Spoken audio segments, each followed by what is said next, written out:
안녕하세요. 아로미 선생님입니다. 오늘은 재미있는 게임 프로그래밍 두 번째 시간입니다. 첫 번째 시간에 우리는 자바라는 컴퓨터 언어로 게임을 쉽고 재미있게 개발할 수 있도록 도와주는 그린풋 프로그램을 설치해 놓았는데요.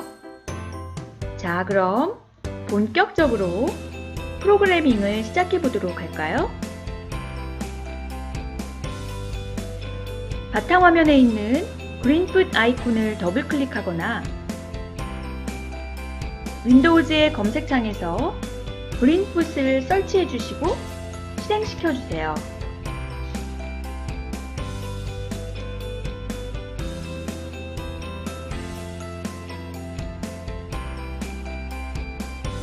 그린풋 프로그램을 맨 처음 실행시키게 되면 이렇게 빈 화면이 뜨게 됩니다. 이제 우리는 새로운 시나리오를 만들거나 또는 기존의 시나리오를 오픈할 수 있는데요. 자, 이제 우리의 첫 번째 게임 시나리오를 만들어 보도록 하겠습니다. 메뉴 중에 시나리오를 클릭하시고 New Java 시나리오를 선택하세요. 우리가 맨 처음 만들 게임 시나리오의 이름을 Under the Sea라고 붙여보도록 하겠습니다. 현재 폴더 아래에 백슬래시를 해주시고 Under the Sea를 입력하세요.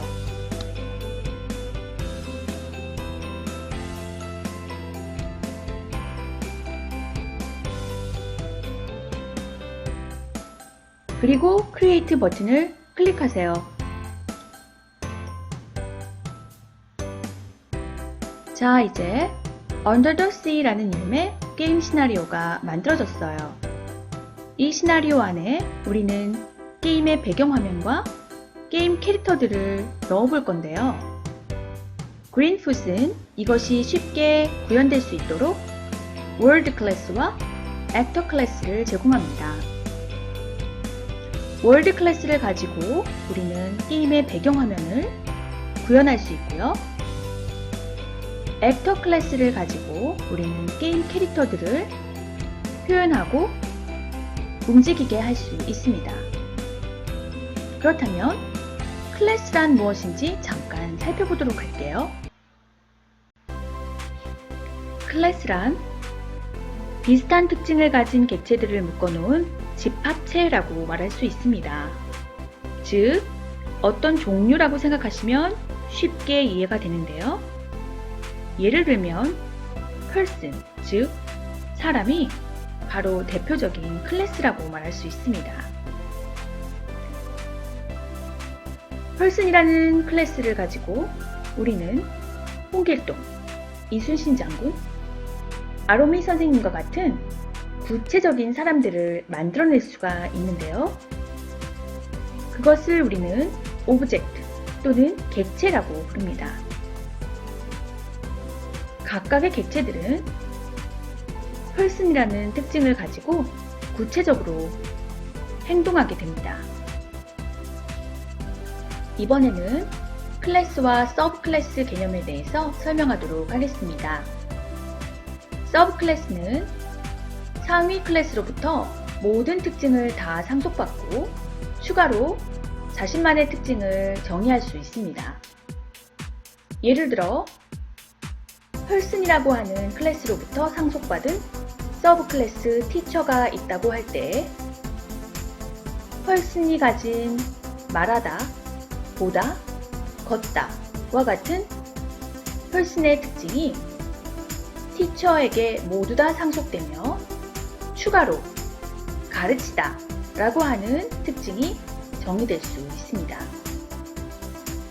또한 닥터도 person이라고 하는 상위 클래스로부터 상속을 받는다면 person이 가진 모든 특징을 다 가지고 추가로 치료하다 라고 하는 행동을 정의할 수 있습니다. 이제 우리의 게임 시나리오 안에서 클래스와 서브 클래스 그리고 그것들을 구체화하여 오브젝트들을 만들어 보도록 하겠습니다. 자, 이제 우리의 게임 시나리오 안에서 새로운 클래스를 정의하고 또 그 객체를 생성하여 우리의 게임을 구현해 보도록 하겠습니다. 오른쪽을 보시면 그린풋에서 기본적으로 제공하고 있는 월드 클래스와 액터 클래스를 확인할 수 있는데요.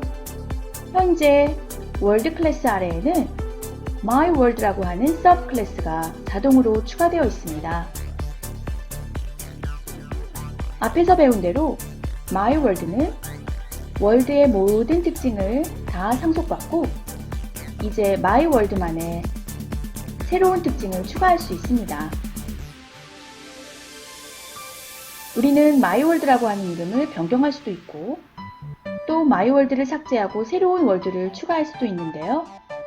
우선은 My World를 그대로 사용해 보도록 하겠습니다. My World에 마우스를 올리시고 오른쪽 버튼을 클릭하세요. 그리고 Set 이미지를 선택합니다. 우리는 My World를 Under the Sea를 표현하기 위해서 바닷속에 어울리는 색깔로 이미지를 선택하겠습니다. 그린풋에서 기본적으로 제공하고 있는 이미지 라이브러리인데요. 이미지 카테고리 중에 백그라운드를 선택합니다. 그리고 바닷속에 어울리는 블루락 JPG를 선택해 보도록 하겠습니다. 만약에 원하는 이미지가 없다면 새로운 이미지를 추가할 수도 있고 새로운 이미지 파일을 임포트할 수도 있습니다. 이것은 나중에 해보도록 하고요. 우선은 블루락 JPG를 선택하시고 OK 버튼을 클릭하세요. 자, 우리의 배경화면 My World는 이렇게 바닷속을 표현하는 배경화면으로 세팅되었습니다. 다음은 액터라는 클래스를 상속받아 우리의 게임 캐릭터 클래스를 정의해 보도록 하겠습니다. 액터의 마우스를 올리시고 오른쪽 버튼을 클릭하세요. New Sub 클래스를 선택하셔서 이번에는 새로운 서브 클래스를 정의해 보도록 하겠습니다. 우리의 주인공을 돌고래로 할 건데요. 그래서 새로운 서브 클래스의 이름을 Dolphin이라고 하겠습니다. 클래스의 이름은 대문자로 시작하게 하는 게 규칙이고요. 그래서 D를 대문자로 쓰도록 하겠습니다.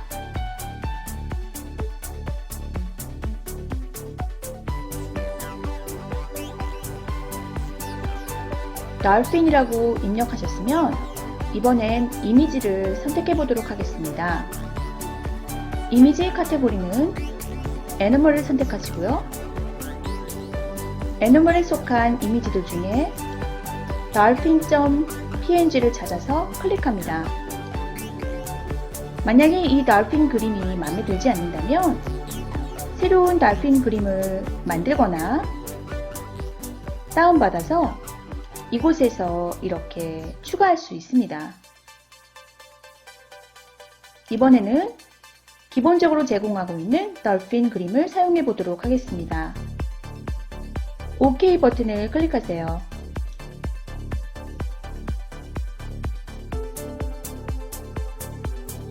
액터 클래스 창에 보시면 dolphin이라는 이름의 서브 클래스가 추가된 것을 확인할 수 있습니다.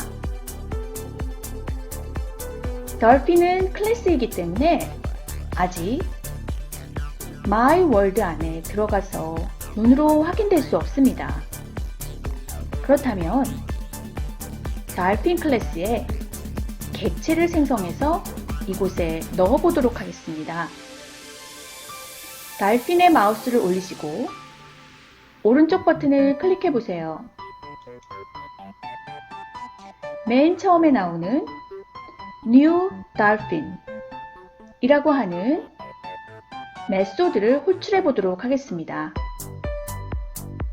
New Dolphin을 선택하세요.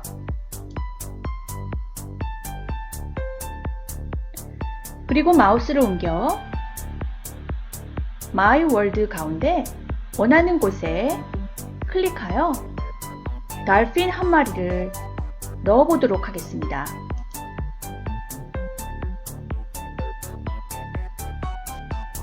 자, 이번에는 돌고래가 먹을 수 있는 물고기들을 이곳에 넣어 보려고 합니다.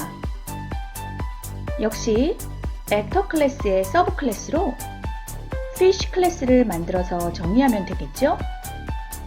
액터 클래스에 마우스를 올리시고 오른쪽 버튼을 클릭하셔서 New 서브 클래스를 선택해 주세요.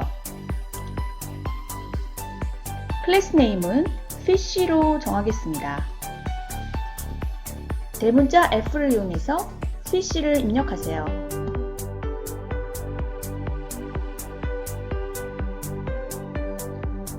Fish의 이미지는 카테고리는 애니멀로, 이미지 파일은 fish1.png를 선택하겠습니다. 그리고 OK 버튼을 클릭하세요. 그러면 역시 액터 클래스라고 하는 상위 클래스 아래에 dolphin 그리고 fish라는 서브 클래스들이 만들어져 있습니다. 자, 그런데 아까 만들어 두었던 돌고래 한 마리 객체가 화면에서 사라졌네요. 새롭게 게임이 시작될 때마다 객체는 My World라는 공간에 새롭게 생성이 되어 나타나게 되는 것입니다. 자, 다시 dolphin 객체를 만들어 보고요. 이번엔 피쉬 객체들을 여러 마리 만들어 보도록 하겠습니다. 피쉬의 오른쪽 버튼을 클릭하시고 New Fish 한 후에 원하는 곳에 피쉬를 만들어서 넣어 보세요.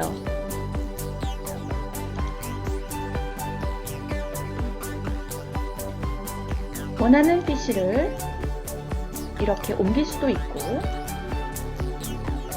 돌고래의 위치도 조정할 수 있습니다. 그런데 게임이 새롭게 실행될 때마다 이러한 객체들을 우리가 만들어서 넣어줘야 한다면 굉장히 귀찮은 일이겠죠? 그래서 우리는 마이 월드가 시작되었을 때 이 객체들이 이러한 모습으로 보여질 수 있도록 저장을 해 놓으려고 합니다. 게임 배경화면에서 오른쪽 버튼을 클릭하시고 맨 아래에 있는 Save the World를 선택하세요.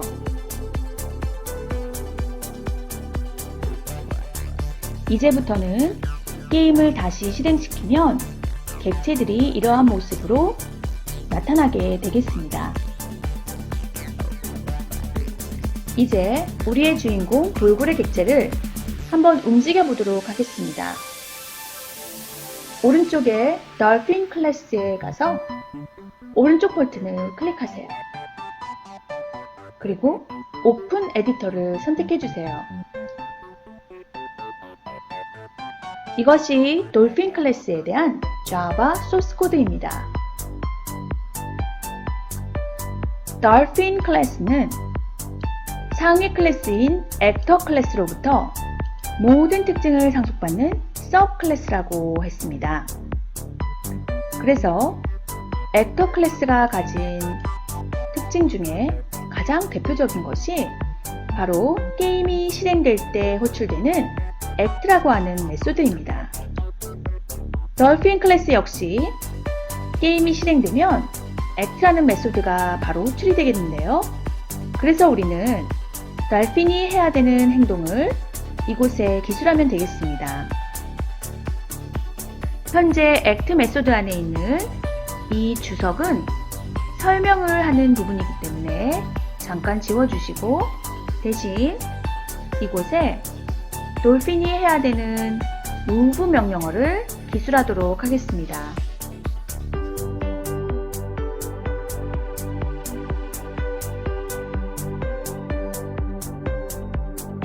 move 메소드는 얼만큼 이동할지를 괄호 안에 숫자로 표현하게 되어 있습니다. 그래서 move 4만큼 이동해라 라고 명령을 내렸고요. 자바 신텍스는 문장이 끝이 날 때 세미콜론으로 마무리를 해주어야 합니다. move 4 옆에 괄호를 닫고 세미콜론을 넣어주세요. 이제 추가된 act 메소드의 내용을 컴퓨터에게 알려주어야 하는데요. 우리는 왼쪽 위에 있는 컴파일 버튼을 클릭하여 현재 소스 코드가 컴퓨터가 알아들을 수 있는 코드로 해석되게 하고, 또한 내가 작성한 코드에 문제가 없는지 신텍스 에러를 검사하게 됩니다. 여러분도 이렇게 No Syntax Error 메시지를 만나게 되면 제대로 잘 작성된 것입니다. 자, 이제 X 버튼을 눌러서 에디터를 클로즈하고 게임을 한번 실행해 보도록 하겠습니다.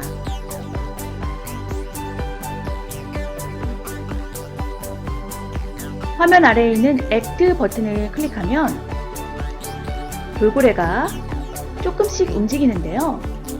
바로 우리가 아까 작성해 놓은 Act 메소드가 호출이 되는 것입니다. Act 버튼을 클릭할 때마다 Act 메소드 안에 있는 move 4라고 하는 명령어가 호출이 되게 되고, 그래서 조금씩 move 하게 되는데요. 그 옆에 있는 run을 한번 클릭해 보도록 하겠습니다. run을 클릭하게 되면 act 메소드가 계속해서 호출이 되는 거겠죠? 자, 다시 처음의 월드 상태로 돌아가도록 하겠습니다. 옆에 있는 reset 버튼을 눌러주세요. 우리가 아까 save the world 했던 초기 화면으로 돌아갔지요? run을 다시 한번 실행시켜 볼까요? 돌고래의 act 메소드 안에 있는 move 4 메소드가 계속해서 호출이 되어 이렇게 움직이게 되는 것입니다. 오늘의 숙제는 dolphin 클래스에 들어가서 오픈 에디터를 열고 move 4 대신에 1이나 2와 같은 다른 숫자를 한번 넣고 다시 컴파일을 한 후 실행을 해보세요. 어떻게 달라지는지 스스로 해보시기 바랍니다. 오늘은 우리가 Under the Sea라고 하는 게임 시나리오를 만들었고요. 그 안에 게임 배경 화면에 해당하는 My World 클래스를 추가했고, 게임 캐릭터에 해당하는 Dolphin 클래스와 Fish 클래스를 정의했습니다. 또한 게임 화면을 구성할 수 있도록 객체들을 생성했는데요. 특히 돌핀 객체에 act 메소드를 구현함으로써 돌핀 객체가 움직일 수 있도록 코딩했습니다. 그럼 다음 시간에는 우리의 돌고래를 키보드의 화살표 키를 이용하여 제어하는 방법과 물고기를 만났을 때 잡아먹는 부분을 구현해 보도록 하겠습니다.